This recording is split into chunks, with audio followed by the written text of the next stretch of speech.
let's just be smart about it. I think people do feel better when they're in public transit, sitting really close to somebody, to know that people are protecting themselves. And again, this is very much in the short term. Masks are back, at least for now, as a federal lawsuit plays out. New York sticking to face coverings on public transit, per the governor. Hello and welcome to Empire State Weekly. I'm Solomon Syed in Albany. To mask or not to mask? That is the question playing out after a federal case in Florida and a new directive from Governor Hochul, as you just heard this week. The initial ruling this week coming out of Florida, overturning the mask mandate on public transit. That resulted in some people just ripping their masks right off that evening. Well, days later, a message from Governor Hochul saying that federal order would not change New York's health directives. Now the United States DOJ appealing the Florida ruling, now causing more confusion when people are traveling. One lawyer we spoke to says it, really depends on how you travel. Right now, most of the major airlines have begun saying that they are no longer requiring the mask mandate. Once you walk into that airport, you need to have your mask on. Once you step foot on the plane or take your seat, at that point, you can take your mask off. Now, as the legal battle over masks continues, lawyers noting that losing an appeal could set a precedent on whether or not such a mandate could be enforced during any future pandemics. And switching gears now to another ongoing legal battle in the Empire State. That would be election redistricting maps. The legal challenge that started in Steuben County continuing to develop. The initial case arguing the congressional, Senate, and Assembly maps here in New York were gerrymandered by the Democratic supermajority. The case appealed, and on Thursday, a divided 5-judge panel finding the Senate and Assembly maps, those are ultimately okay. But they ruled the legislature did, in fact, discourage competition and favor Democrats when it comes to congressional maps. Now, this court battle has some serious implications as the June primary draws near. I'm pleased to be joined by former Republican congressional representative John Fazzo. Mr. Fazzo, we really appreciate you joining us today. And you are, of course, uniquely qualified to talk about this. You're an attorney, you're a former member of the Assembly and Congress. Sir, this case now sitting, it appears to be waiting for another appeal. Just kind of break it down for our viewers. What is coming next? Well, the appellate division in Rochester upheld our contention that the legislature violated the anti-gerrymandering provisions of the state constitution when it created the House congressional districts. It's very clear that this was an outrageous gerrymander violating our state constitution. And everyone who's looked at this from the left and the right, all these outside organizations and the League of Women Voters, which put a powerful amicus brief into the court supporting our position, found that the legislature violated the Constitution when they created these districts. The Constitution says you can't reduce political competition or favor one party over the other, and that's precisely what the legislature did. Now, this will go to the Court of Appeals now. It'll be on an expedited basis. I expect that if we win, and I think we will, on these House districts, that the primary will have to be delayed perhaps until August in order to allow proper district lines to be made. You kind of alluded to it there. This was a split decision, the appellate court ruling that the congressional maps are unconstitutional. And this gets into some legalese here, the appellate court ruling the Senate and Assembly maps, those are okay because the Supreme Court judge only ruled them unconstitutional because of the process in which they were drawn, of course, allowing the legislature to make them up, not whether they were gerrymandered. So I guess my question is, can the Court of Appeals now go back and consider whether those maps too were gerrymandered, even though that wasn't part of the Supreme Court judge's original ruling? Well, our appeal on the Court of Appeals on the legislative side will be that the legislature violated the exclusive process for redistricting that the voters adopted back in 2014. So we will be arguing that that process meant that the Independent Redistricting Commission had to send a second set of plans to the legislature. The legislature did not receive those plans, immediately took over the process. And that's not what the voters were told. When the voters went to the polls in 2014, they were told that there was an exclusive process to limit the power of the legislature, to give the authority over redistricting to the independent commission. And when that independent commission didn't fulfill its job, it really then falls to the courts to draw these lines. And if the legislature is allowed to get away with this, it will, in the words of one of those appellate division judges, make the commission just mere window dressing or a sham, because the legislature will simply be empowered to do whatever it wants. And that's what the situation was before the 2014 constitutional amendment. So if people are concerned about the politicians rigging the districts to select their voters, as opposed to the voters selecting their politicians, they should hope that we win fully on appeal. And you kind of got to my next question there. Is it sort of back to the drawing board in terms of trying to make these maps independent, free from political influence? Because like you said, when the voters voted on this a few years ago to approve it as a constitutional amendment, they wanted an independent commission to draw up these maps, and that's not what happened here. Was this essentially set up to fail when you have an independent redistricting commission comprised of 5 Republicans, 5 Democrats? They, of course, were going to butt heads on this. Well, yes, of course they would. But, you know, late in the 18th century, a British statesman, Lord Acton, said power corrupts and absolute power corrupts absolutely.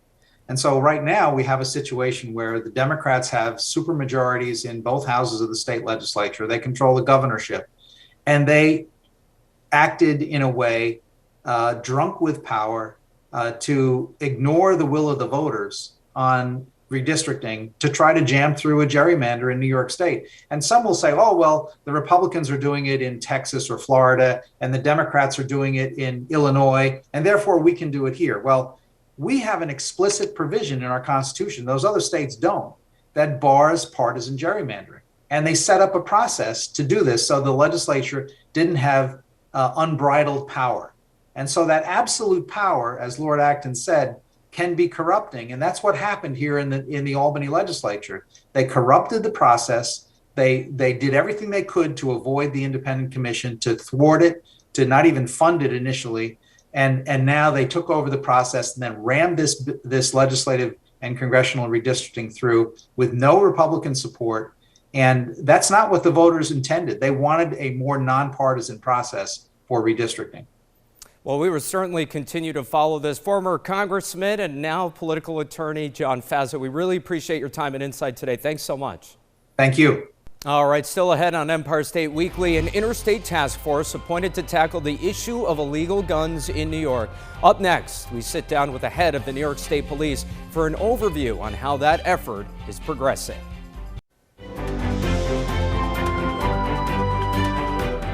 Welcome back to Empire State Weekly. I am Solomon Syed in Albany.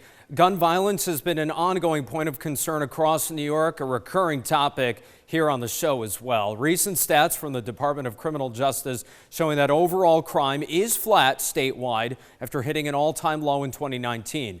First few months into the year, though, we are seeing a slight increase in gun deaths across the state since last year.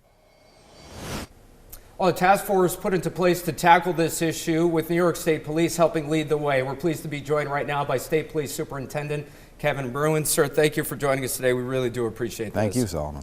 Let's talk about this task force. Kind of give us the basics, what it's trying to accomplish, how effective it's been so far. Well, it's been very effective, and it's one of a number of strategies and approaches that we've taken. The task force that you're referring to, we call it kind of an interstate gun consortium. We've got an interstate version and an intrastate version. We've already had a meeting in New York, which the governor attended. We have had another meeting hosted by the ATF in Boston, and there'll be another meeting in New Jersey. A number of states and state police entities and federal entities are involved. The partnership here is obviously with the ATF, particularly with the ATF out of New York City. Their special agent in charge has really changed what they say paradigm shift in terms of the level of cooperation. It was always there, but this level of information sharing and the speed with which it's being shared is tremendous. So we're at these meetings, when we had this first meeting, it was a very hardcore police meeting in the sense that my special investigative unit sat down and briefed out to these other states, what cases that were working and new techniques that we're developing, where we've identified a source state and a method by which they're being brought into the state and the success we've had with those cases. I think to the viewer at home, they sometimes ask, why isn't this level of communication happening in the first place? Does it take something like this, kind of putting it in writing to get that communication going? I think it sometimes takes a crisis, okay, and it also takes critical people in critical spots. And I have to say that the special agent in charge, John DeVito of the ATF in New York, has been a critical person who brought it forward. It's, you know, people at home, I'm sure, have jobs and work with teams and realize sometimes the team is functioning well and sometimes it could be functioning even better. And I think that's what's happened. And people at these meetings have been excited, seen what we've done, and started to develop their own cases out of it.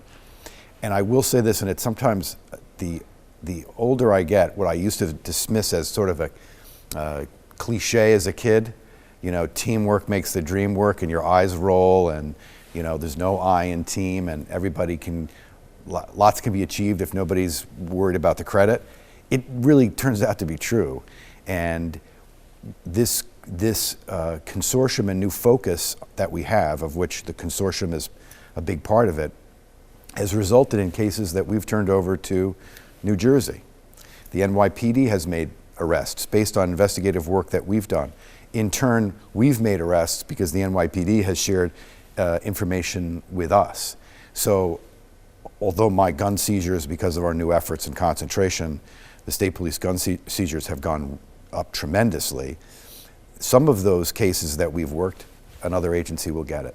And the ATF, by sharing that information with all those state entities, is getting great cases, and they're not necessarily ATF cases. So if you're willing to not have to have all the credit, you can get a lot done. And other state, federal regions, you know, want to emulate what we're doing in New York. And I think living in New York, the viewer at home sees the headlines and they think that this is just particular to New York, but it's a regional issue, it's a countrywide issue. Sounds like what you're describing here is that the main issue is stopping the flow of illegal guns across state lines. That's what the higher level investigative unit that we've created this past summer, that's inside of my special investigative unit, that's a big part of what they're doing. We created and expanded dramatically another unit we call the Community Stabilization Unit. And we partner with local police agencies, so the city of Rochester, for example, and we'll do different things in different areas depending on what the problem is. You know, if a particular area, a particular mall, or a particular location is a problem, we'll create a solution or a law enforcement presence that we think will disrupt that or stop it as best we can. To anybody who maybe feels unsafe in their community, wherever they are you making progress? Are things going to get better? We are making progress, but I want to emphasize something. The biggest problem we have in this country right now is the distance between communities and their law enforcement operations.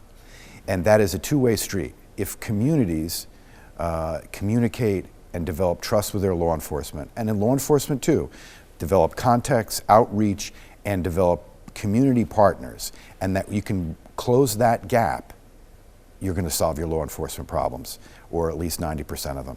That has been a real negative impact of the past, the murder of George Floyd, is that communities around this country got distance between them and their police agencies. And to the extent that we can close that, we'll solve a lot of problems. The New York State Superintendent, Kevin Brune, we really appreciate your time today. Thanks so much, sir. Thank you very much, Solomon.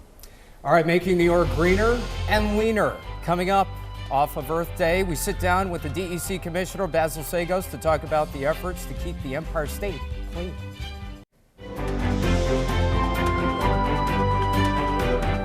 All right, welcome back to Empire State Weekly. Earth Day was on Friday, and in honor of some of the green initiatives and carbon-reducing efforts from the Department of Environmental Conservation, we're pleased to be joined by its Commissioner, Basil Sagos. Sir, thanks for joining us today. Solomon, great to be back. Thanks. Great to have you. All right, so Earth Day, always kind of a milestone day for the DEC. Reflect on the past, look ahead to the future, kind of talk about where things are heading. on this Earth Day. Yeah, it's always a good gut check to see where we are, what our progress has been. Now, 52 years since the first Earth Day, all of the achievements that we've been able to secure since then: clean air, clean water, land set aside, restoring lots of contaminated properties. But also, in my view, it's the day to look forward. You know, what have we not done? We're confronting a climate crisis. We're confronting persistent pollution in communities of color all across the state. And for us, it's really a gut check on what we need to accomplish. The sort of the same energy that we put into the first 5 decades of the climate crisis, of pollution, of the needs of the planet. We need that same energy in the next 10 to make some significant improvements in the way we regard our world. One thing that might go a long way to helping that, a significant outlay of funding in the state budget to kind of help accomplish those goals. Kind of talk about the highlights there, some of the things that you thought the state budget really accomplished in terms of moving the green agenda forward. Yeah, I'm glad you asked that. I couldn't be more thrilled where we landed with the state budget. The governor stepped up in January, laid out the most ambitious environmental budget ever of any governor, and frankly of any governor anywhere. Giving us unparalleled resources, a $4.2 billion bond act, which would go in front of the voters in November, $500 million for clean water, $400 million in the Environmental Protection Fund, increases in staffing at DEC, a number of very exciting programs to help us address problems all across the state. We couldn't be more thrilled, honestly, to have a governor behind us like that, and the achievements that she was able to secure with the legislature is truly historic and puts us on a path to generational change. $4.2 billion in a bond act, if the voters say yes, allows us to chip away at some of the most persistent problems that we've been facing across the state, whether it's persistent pollution or flooding or mitigating the effects of climate change. So we're very optimistic that with this money and the support of the governor that we've got a really bright future. Several $100 million also in the budget to go towards encouraging green jobs. And is that the future from your perspective, encouraging that sector and employment towards those goals? It has to be, right? We're talking about reducing emissions and becoming a leading state on climate change.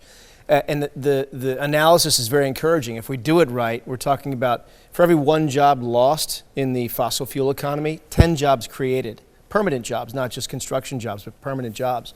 And many hundreds of billions of dollars of benefits to New York State. So we're very excited about that, but we're in this transition period, right, where we have to take what we've established as our economy, transition it, not lose any jobs, and secure that future, which will be very challenging. But if we can chase those numbers and begin training the new workforce, going after the new technologies, making it all happen here in New York, then we're truly putting New York at the forefront of the new economy, and that's really what we should be doing. Well, it's been grabbing a lot of headlines, of course, gas prices. And for you as the head of a state agency, it kind of has to be a catch-22 because you certainly don't want people in the state suffering, but you also want to transition away from fossil fuel use. So is that kind of a catch-22 from your perspective? It certainly is, right?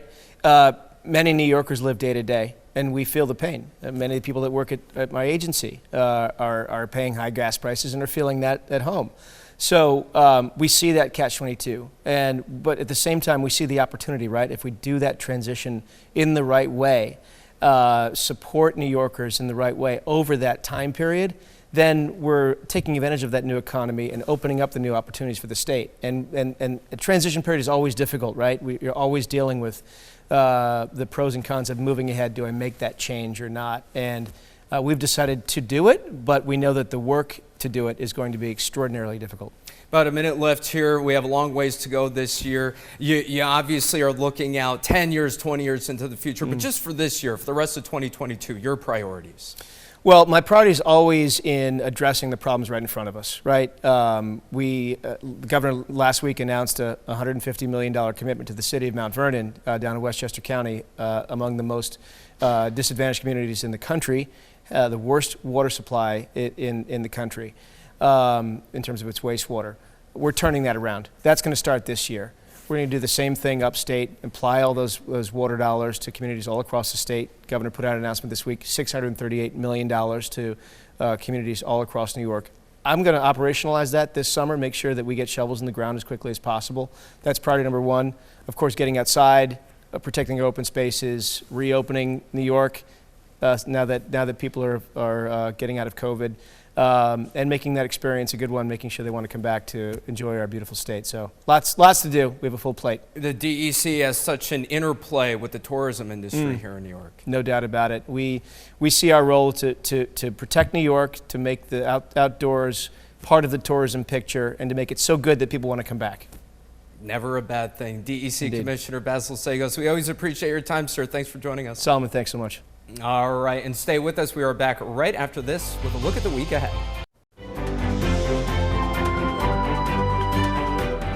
All right, looking ahead to next week, we are going to be tracking the next steps in those two legal battles we discussed. Where will judges land on mask mandates and transportation as spring break ramps up and families gear up for summer? Plus, the clock ticking on those redistricting maps, the arguments continuing over congressional district lines. We'll keep a close eye and be right back here next week with all the latest developments. For now, from all of us here on Empire State Weekly, I am Solomon Syed in Albany. We'll be seeing you again next week. And don't forget, you can watch Empire State Weekly all over New York. Here's the full schedule of Empire State Weekly on 10 television stations across the state.